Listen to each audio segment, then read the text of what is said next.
చోటు రాకముందు డచ్చోడు రాకముందు ఈ దేశం మీద దండయాత్రలు చేసినటువంటి ఖిల్జీలో అక్బర్లో బాబర్లో వీళ్ళు ఇక్కడ ఉన్నటువంటి గుళ్ళు కూలగొట్టి పైన మసీదులు కట్టారంటే దాంట్లో జోక్యం చేసుకోలేకపోయాం. ప్రధాన ప్రముఖ పుణ్యక్షేత్రాలంటే దాంట్లో కూడా అడ్డుపడ్డటువంటి చూసాం. కానీ 47 స్వతంత్రం వచ్చిన తర్వాత అనేక చోట్ల గుళ్ళు కూలగొట్టబడ్డాయి, లేకపోతే మూసివేయబడ్డాయి, మసీదులు అక్కడ కట్టబడ్డాయి అన్నటువంటి విషయం ఇప్పుడు సంబాల్ ఉదంతంలో బయటపడుతుంది. ఇప్పుడు అక్కడే కాదు చాలా చోట్ల ఇప్పుడు పెద్ద సమస్య ఏంటంటే యోగి అక్కడ కీలకమైన నిర్ణయం తీసుకున్నాడు కాబట్టి అక్కడ జరుగుతోంది పని.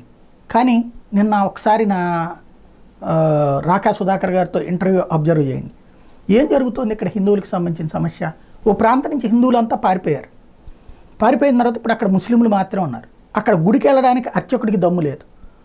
ఎట్లా ఉంటుంది పాపం, ఆయన మాత్రం ఏం చేయగలుగుతాడు? వెళ్తున్న వాళ్ళని అవమానిస్తారు, అవహేళన చేస్తారు. ఇంకోటి ఎవరు లేకుండా ఆయన గుడికి వెళ్ళి ఏం చేయాలి? అక్కడ రూపాయి వేసేటటువంటి వాళ్ళు లేరు, ఆ గుడిని చూసేవాళ్ళు లేరు. ఏం చేయాలి అక్కడ?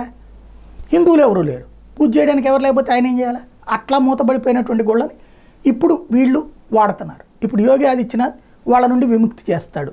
గుడిని తీసుకొచ్చి మసీదు నుంచి మళ్ళీ గుడి కిందకు మారుస్తాడు, లేదా గుడిని మూసేసిన వాటిని తిరిగి తీసుకొస్తాడు. కానీ ఎవరు నడుపుతారు దాన్ని?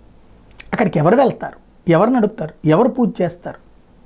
ఇది తేలాల్సిన అంశం.